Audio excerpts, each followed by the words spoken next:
प्यारे बच्चों, कैसे हैं? आज हम लोग इस वीडियो में केमिस्ट्री के 10 वीवीआई सब्जेक्टिव क्वेश्चन को डिस्कस करेंगे। हर वीडियो में जैसे आप लोगों को सिंपल भाषा में समझाते हैं, उसी तरह से आप लोग को भी इस वीडियो में एकदम सिंपल भाषा में तो लोग के दिलो दिमाग में उतार दें। बस तो लोग क्या करेगा, ध्यान से वीडियो को देखे के बाद ध्यान से बस तो लोग हम समझा दें। और पीडीएफ तो लोग के कहाँ चल जाई, मास्टर पीडीएफ ऐप में ऐड हो जाई, जाके ओया से आराम से तो लोग पीडीएफ पढ़ सकला जा। तो बस कुल मिला के यहाँ से हम लोग स्टार्ट करते हैं। आप लोग यहाँ से क्या करेंगे कि इस वीडियो को ध्यान पूर्वक देखेंगे। आपके एक दिन में 10 को 2 नंबरिया हम तैयार करा देते हैं, वो भी आप लोग को अपने आप लोग के खून में हम उतार देते हैं। समझ गए ना? याद करने का तो बात ही छोड़िए, आप लोग को हम खून में उतार देते हैं कि हाँ ये क्या क्या होता है। तो चलिए आज का यह सीरीज स्टार्ट करते हैं। तो आप लोग के लिए बहुत ही सुंदर लाइन लिखा गया है, ध्यान से देखिएगा कि लक्ष्य ज्यादा दूर नहीं है, बस ध्यान सुनिएगा कि लक्ष्य ज्यादा दूर नहीं है, बस अपनी रफ्तार थोड़ी तेज करनी है और रफ्तार तेज करने का वक्त आ गया है। समझ गए ना? तो आप ही लोग की लाइन है कि लक्ष्य ज्यादा दूर नहीं है, बस अपनी रफ्तार थोड़ी तेज करनी है। आज खामोशी से पढ़कर, याद रखिएगा, आज खामोशी से पढ़कर कल सफलता की कहानी लिखनी है। समझ गए ना? और आप ही लोग सफलता की कहानी एकदम आप ही लोग को लिखना है और आप लोग को अपने मेहनत के दम पे लिखना है मेरे भाई। समझ गए ना? चलिए तो यहां से आगे चलते हैं। जिन भी भाई को पीडीएफ चाहिए, ठीक है ना, जिन भी भाई को पीडीएफ चाहिए वह जाएंगे स्टडी विथ डेडिकेशन के नाम से ऐप है, कोस्ट में SWD है। समझ गए ना? तो यहां से आप लोग का ये कॉन्टेक्ट नंबर है, कोई दिक्कत होता है तो आप लोग कॉन्टेक्ट कर सकते हैं यहां से। और ये आप लोग का मात्र 49 रुपए में बाबू मिल जाएगा, ठीक है ना? 49 रुपए में आप लोग का सब कुछ रहेगा, लाइव क्लास का पीडीएफ, ऑब्जेक्टिव 2 नंबरिया, मतलब आपके एग्जाम में जवन आता है सब रहेगा, बस इतना समझिए। समझ गए ना? ज्यादा क्या बोलना है। चलिए आगे चलते हैं मेरे भाई, ठीक है ना? चलिए पहले का सवाल आप लोग देखेंगे, ठीक है ना? पहले का सवाल ध्यान से देखेंगे, बहुत ही खतरनाक है मेरे भाई। समझ गए ना? पहले का सवाल देखिएगा, बहुत खतरनाक है मेरे भाई, ध्यान पूर्वक आप लोग को यहां से देखना है और आप लोग समझाते हैं। देखिए यहां पर हम लोगों को बोला गया है ना, देखिए क्या बोला गया है कि HF और HCl, HBr और HI के अम्लीय शक्ति का बढ़ते क्रम में सजाइए। बस यही सवाल आप लोग के 2 नंबरिया में आएगा। समझ गए ना? तो लोग एग्जाम में ये सवाल 2 नंबरिया में आई, बस तो लोग के आराम से लिखेगा, बुझा गया ना? कुछ नहीं करे के, ये सवाल तो लोग के 2 नंबरिया में आई, बस तो लोग के लिखेगा, बुझा गया ना? अब बहुत आसान बा, बहुत आसान बा। कैसे? ध्यान से देखा जाए, यहाँ पर हम लोग का HF हो गया, HCl हो गया, HBr हो गया और HI की अम्लीय शक्ति का जो बढ़ता क्रम है आप लोग देख सकते हैं कि सबसे मैक्सिमम HI का होता है। समझ याद रखिएगा, सबसे मैक्सिमम HI का होता है। क्यों? क्योंकि जल्दी से टूट के H+ में दे देता है। समझ गए ना? फिर उसके बाद HBr का मतलब देखिए सबसे ज्यादा ये होता है, फिर एकरा से कम एकर होता है, फिर एकरा से कम एकर होता है, फिर एकरा से कम एकर होता है। समझ गए ना? तो आप लोग को ऐसे याद रखना है। समझ गए ना? तो आप लोग को मेरे भाई ऐसे याद रखना है कि HI सबसे ज्यादा होता है, HBr ओकरा से कम होता है, HCl ओकरा से कम होता है और HF क्या होता है? सबसे कम होता है। ये आप लोग समझ गए होंगे, ये आप लोग का बढ़ता सीरीज का क्रम है। समझ गए ना? तो ऐसे आप लोग को याद रखना है। चलिए अब देखिएगा क्वेश्चन नंबर 2 देखिएगा, भोजन परिरक्षक। देखिए नामे में है भोजन परिरक्षक, मतलब कि भोजन को लंबे समय तक सुरक्षा करने वाले पदार्थ को भोजन परिरक्षक कहते हैं। जैसे आदमी का कोई परिरक्षक होता है ना, बॉडीगार्ड, गार्ड होता है, जो आदमी को क्या करता है, बचा के रखता है दुश्मनों से, तो उसी प्रकार से यह होता है भोजन परिरक्षक। समझ गए ना? भोजन परिरक्षक यानी भोजन को लंबे समय तक सुरक्षित रखना, किसी से, जीवाणुओं से, बैक्टीरिया से, तो ओकरा हम लोग बोलते हैं भोजन परिरक्षक। यहां देखिएगा भोजन परिरक्षक वह है जिसके द्वारा खाद्य, ठीक है ना, यहाँ ये नहीं है, यहाँ आप लोग खाद्य कर देंगे। समझ गए ना? यहाँ कर देंगे खाद्य पदार्थों को उनके सही और अच्छी अवस्था में काफी लंबे समय तक सुरक्षित रखा जाए तो उसे भोजन का परिरक्षक कहते हैं। समझ गए ना? मतलब लंबे समय तक ओकरा के बढ़िया से रखी, सुरक्षित रखी, ओकरा कहल खाद्य परिरक्षक। जैसे आप लोग तेल देखे होंगे, तेल नहीं अचार, सॉरी अचार आप लोग, तो अचार में देखिए, अचार में जो तेल होता है तेल, वह तेल खाद्य परिरक्षक का काम करता है। कहेगा सर कैसे काम करता है? जब अचार में तेल मत डालिएगा तो भुअरी धर लेगा, अचार में तेल नहीं डालिएगा भुअरी धर लेगा, यानी तेल डालेंगे तो भुअरी को नहीं लगने देगा। तो यानी कहने का मतलब है कि जो तेल है वह अचार को बैक्टीरिया से, जीवाणु को क्या करता है, बचा के रखता है। तो तेल क्या करेगा, वहाँ खाद्य परिरक्षा का काम कर रहा है। तो अचार में भुअरी को लगने से कौन बचाता है? तेल बचाता है। तो तेल हमारा खाद्य परिरक्षक हो गया है। आप लोग यहाँ से समझ गए होंगे। आइए एग्जाम्पल में आप लोग देख लीजिए कि परिरक्षी पदार्थों के लिए सिरका हो गया, सोडियम हो गया, बेंजोइट हो गया, नमक हो गया। नमक भी आप लोग कभी कभी देखे होंगे, जैसे नींबू का देखे अचार, जैसे आप लोग नींबू का अचार देखे होंगे, वो में नमक से खेला होता है, क्या होता है, नमक से वो अचार बनता है, तो उसमें नमक हो जाएगा हम लोग का, समझ गए ना। यहाँ से कंप्लीट हो गया, जल्दी बोलो कमेंट बॉक्स में, दम कमेंट बॉक्स में बोलो जल्दी से।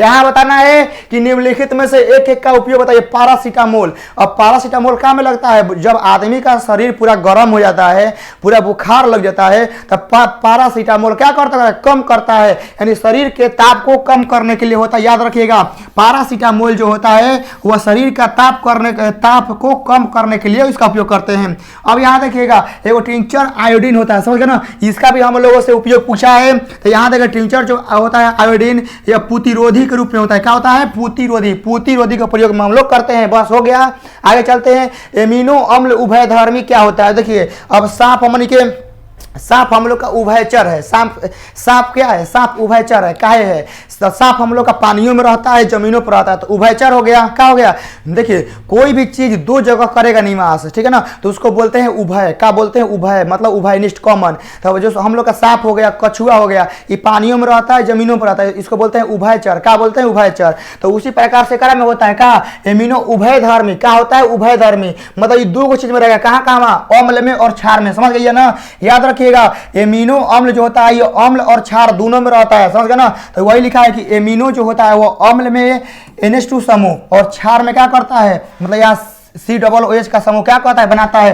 तो यहाँ बस आप लोग याद रखना है ना कि जो हम लोग का एमिनो अम्ल होता है, समझ गए ना, जो हम लोग का एमिनो अम्ल होता है मेरे भाई, वह क्षार में और अम्ल में दोनों में होता है।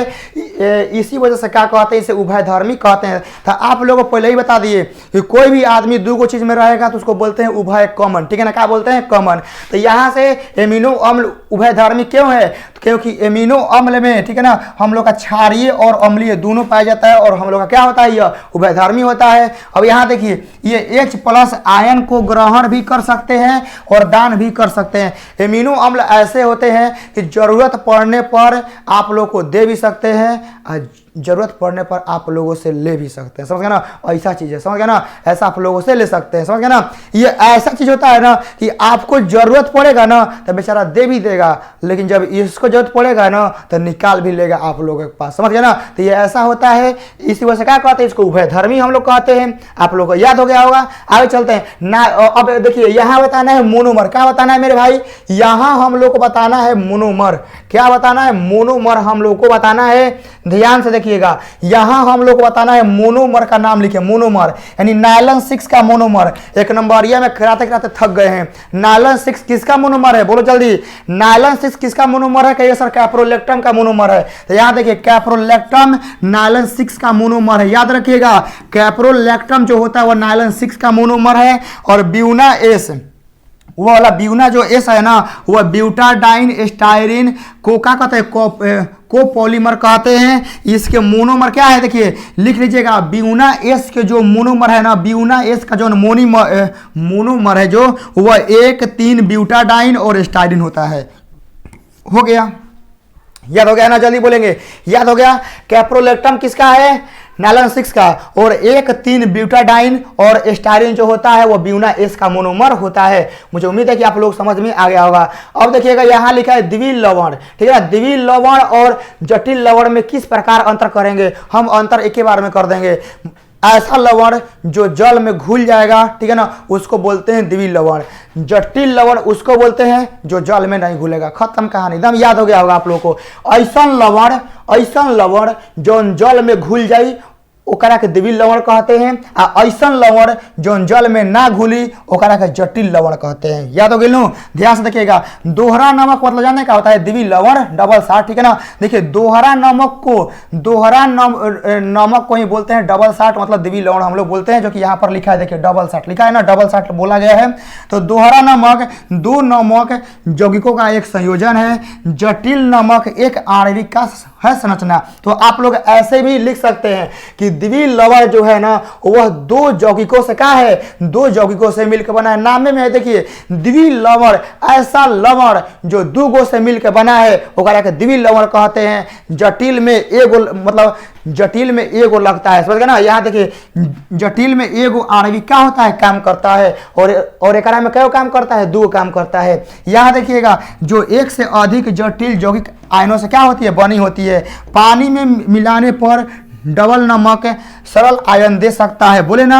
मतलब देखिए पानी में हम लोग देखिए पानी में हम लोग डबल साल्ट को, पानी में जब हम लोग डबल साल्ट को मिलाएंगे तो यह तुरंत आयन दे देगा, ठीक है ना। यह तुरंत क्या करेगा, आयन दे देगा। लेकिन पानी में मिलाने पर जटिल लवण यानी कॉम्प्लेक्स साल्ट जो होता है वह सरल आयन नहीं देते हैं। और यही हम लोग का अंतर है। 2-3 गो अंतर आप लोग को समझा दिए हैं। उम्मीद है कि तो लोग समझ में आ गई हुई क्या हम यहाँ से समझ रहे हैं, आप लोग को समझाए हैं। आगे चलते हैं मेरे भाई, ठीक है ना। अगला आप लोग देखिएगा, ये तो हो गया ना, आप लोग पढ़ लेंगे। चलिए मोल प्रभाज क्या होता है, ध्यान से देखिएगा। मोल प्रभाज क्या होता है, मोल प्रभाज बिलियन के एक अवयव के मोल एवं कुल मोलों के सरल अनुपात को कहते हैं। देखिए ये होता है बिलियन का मोल प्रभाज जो ना से एक से ए से करते हैं सूचित अवयव। कैसे होता है, तो उसमें घुले हुए विलयों की संख्या का, ठीक है ना, विलयों की संख्या तथा उसमें टोटल अब कितना है उसके रेशियो को क्या कहते हैं, विलय का मोल प्रभाज कहते हैं। या हम लोग ऐसे भी मोल प्रभाज हम लोग बोल सकते हैं। तो आप लोग को याद हो गया होगा कि मोल प्रभाज क्या होता है, बिलियन के एक अवयव। मान लीजिए कि ये बिलियन है जो ना में नमक और पानी दोनों है, ठीक है ना, नमक और पानी दोनों है, और इस बिलियन का मोल प्रभाज निकालना है तो हम लोग ऊपर लिखेंगे नमक के मोलों की संख्या, बाटा में नीचे लिखेंगे नमक और पानी के मोलों की संख्या, ठीक है ना। यानी ऊपर लिखेंगे छोटा सा पदार्थ और नीचे लिखेंगे दोनों का योग, मतलब वो बिलियन में जितना है। तो ये इसी को क्या बोलते हैं, मोल प्रभाज हम लोग बोलते हैं। उम्मीद है कि आप लोग समझ में आ गया होगा। बिलियन किसे कहते हैं, देखिए बिलियन बहुत इंपॉर्टेंट है। बिलियन 2 या 2 से अधिक अवयवों का समांगी मिश्रण है, ठीक है ना, समांगी मिश्रण है। देखिए यहां लिख लेंगे यह समांगी मिश्रण से तात्पर्य यह है कि मिश्रण में सभी स्थानों पर इसका संगठन गुण समान होगा। यानी कहने का मतलब दो को पदार्थ का ऐसा मिश्रण जो सभी ताप दाब पर क्या रहेगा, समान रहेगा, ठीक है ना, उसको हम लोग बोलते हैं बिलियन। तो बिलियन का परिभाषा आप लोग यहाँ से समझ गए। आगे चलते मेरे भाई 9 नंबर शक्ति एल्कोहल क्या है, ध्यान समझिएगा। शक्ति एल्कोहल जो कि बहुत ही ज्यादा मोस्ट इंपोर्टेंट है, जिसको बोलते हैं पावर एल्कोहल, समझ गए ना। पावर आप लोग बोलते हैं ना कि पावर एल्कोहल इसको बोलते हैं। शक्ति एल्कोहल को बोलते हैं पावर एल्कोहल। पावर एल्कोहल कहने का मतलब है ना कि ऐसा एल्कोहल कि समझिए कि वह ईंधन की भांति कार्य करता है, समझ ना, ईंधन की भांति कार्य करता है। ये पावर एल्कोहल जो होता है ना, यह पेट्रोल और एल्कोहल दोनों से मिलकर बनता है, इसीलिए इसे क्या कहते हैं, पावर एल्कोहल कहते हैं, यानी शक्ति एल्कोहल कहते हैं। देखिए पेट्रोल तथा, यहाँ आप लोग देखेंगे मेरे भाई, यहाँ देखेंगे कि पेट्रोल तथा एल्कोहल के मिश्रण को शक्ति एल्कोहल कहते हैं, समझ गए ना। तो सबसे पहले परिभाषा क्या लिखना है कि पेट्रोल तथा एल्कोहल के मिश्रण को शक्ति एल्कोहल कहते हैं। पावर एल्कोहल एक ईंधन है। पावर एल्कोहल याद रखिए, एक नंबरिया में सवाल बन सकता है कि पावर एल्कोहल क्या है। तो पावर एल्कोहल एक ईंधन है। इसका उपयोग आंतरिक दहन इंजन में करते हैं। इसमें 80% पेट्रोल और 20% एथेनॉल यहां से होता है। एक तरह से परिभाषा बेस्ट नहीं हो सकता है, एग्जाम में आएगा और आप लोगों को यह परिभाषा लिखना है, समझ गए ना।